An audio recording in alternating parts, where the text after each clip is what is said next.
Selamat pagi anak-anak yang dikasihi oleh Tuhan.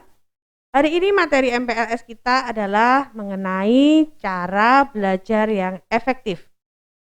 Nah, cara belajar efektif itu seperti apa? Tentu saja anak-anak cara belajar di SMP sangat berbeda dengan ketika kalian dulu di SD. Oleh karena itu, kita pada MPLS saat ini akan belajar bersama-sama tentang materi cara belajar yang efektif. Sudah siap ya? Kita akan mulai. Nah, cara belajar yang efektif pagi hari ini akan disampaikan oleh Ibu Agni Kurnia Stefani.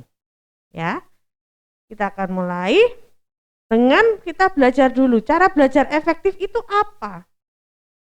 Ya, cara belajar efektif itu merupakan proses belajar dari peserta didik yang berhasil guna. Itu yang dinamakan cara belajar yang efektif. Maksudnya apa? Maksudnya proses belajar itu dapat memberikan kontribusi kepada peserta didik dalam ranah kognitif, afektif, dan psikomotorik. Nah, dalam ranah kognitif artinya proses belajar itu harus mampu memberikan yang namanya pemahaman. Pemahaman supaya apa? Peserta didik itu paham dalam hal kecerdasan serta ketekunan. Itu dalam ranah kognitif atau sering juga disebut sebagai akademis. Nah, sekarang dalam ranah afektif harus mampu merubah sikap dan tingkah dari peserta didik serta mampu memberikan keterampilan dasar ya dari aspek psikomotoriknya, itu dari ranah afektif. Nah, sedangkan berhasil gunanya maksudnya di sini adalah proses belajar yang nanti peserta didik lakukan itu dapat diaplikasikan atau dapat diterapkan dalam kehidupan sehari-hari. Itu maksud dari belajar yang efektif. Nah, sekarang bagaimana cara tips dan bisa mewujudkan belajar yang efektif di SMP ini? Mari kita akan belajar bersama-sama. Yang pertama, anak-anak harus bisa membuat yang namanya perencanaan yang baik. Membuat perencanaan yang baik itu yang seperti apa? Artinya membuat jadwal belajar dan harus punya target yang akan dicapai itu apa.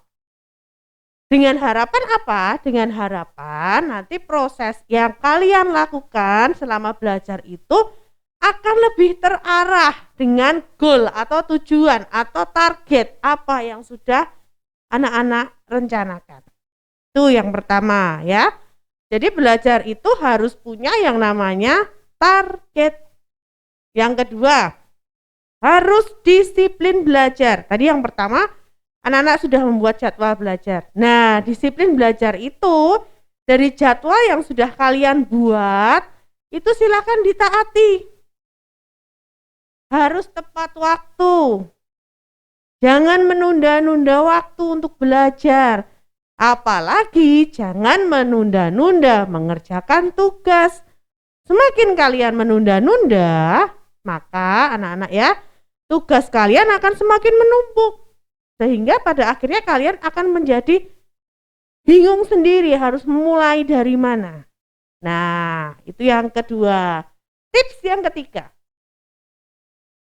Mendengarkan penjelasan dari guru dengan baik serta aktif bertanya. Artinya, anak-anak harus bisa fokus memperhatikan apa yang Bapak Ibu guru nanti jelaskan.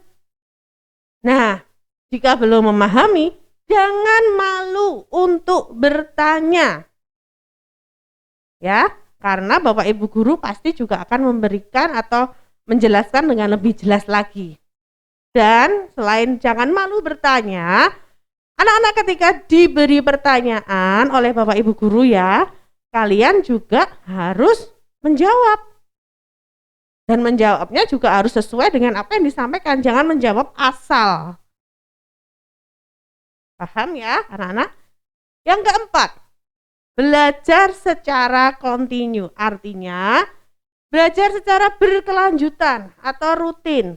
Tadi udah buat jadwal kan, setiap hari harus belajar dari jam sekian sampai jam sekian. Nah, itu juga kalian harus belajar secara rutin terus-menerus. Jangan hanya pakai SKS atau sistem kebut malam. Ya, tapi belajarlah yang rutin dan bertahap. Pulang sekolah, kalian bisa mengulang. Nanti ketika keesokan harinya ada jadwalnya, mata pelajaran itu, kalian mengulang, mereview sedikit demi sedikit. Itu pasti nanti akan terserap dalam otak kita masing-masing, otak anak-anak. Ya, sehingga ketika ujian, ulangan, tidak sampai kalian belajar larut malam. Hanya tinggal mereview, kamu pasti sudah ingat, dengan catatan kamu belajarnya continue. Oke, yang kelima sekarang. Yang kelima adalah, nah ini, niat. Suatu pekerjaan yang baik ya anak-anakku ya, dan mulia, jika dimulai dengan yang namanya niat, itu pasti hasilnya juga akan menjadi lebih baik. Ya, tapi kalau hasilnya kamu nggak ada niat, ya jangan mengharapkan hasil yang wow. Semua itu kembali kepada niat masing-masing. Ya, yang keenam, menggunakan media dan sumber-sumber belajar yang relevan. Sekarang sudah cukup banyak ya sumber-sumber belajar yang relevan. Ada buku, ada juga internet. Kamu tinggal klik kata kuncinya apa, ya pasti kemudian akan keluar. Kamu bisa memilih di situ. Ada artikel online, ada cara mengerjakan soal, tahap-tahapnya seperti apa. Jadi sekarang tidak ada lagi alasan tidak bisa, karena sumber belajar itu sudah luas anak-anak ya. Jadi kalian jangan pernah takut untuk tidak bisa. Ya, catatannya apa? Kamu harus niat. Niat apa? Niat pengen bisa, tadi yang poin kelima. Karena sumber-sumber belajar saat ini sudah luas, terbuka, banyak banget. Nah, sekarang yang terakhir adalah evaluasi diri. Tadi ada 6 poin ya, 6 poin untuk kiat cara belajar yang efektif. Nah, sekarang evaluasi dirinya anak-anak. Silahkan nanti kalian kerjakan, ada 3 soal itu. Yang pertama, menurut kalian di masa pandemi bagaimana cara belajar yang efektif menurut kalian masing-masing?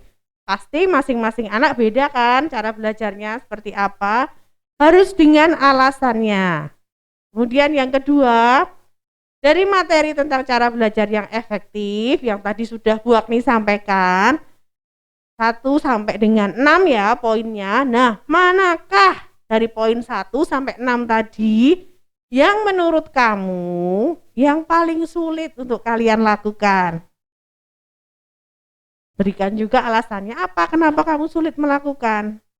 Nah, yang ketujuh, buatlah target capaian yang akan kalian raih di kelas 7 ini. Hanya 1 semester dulu. Targetnya apa? Silakan kalian buat.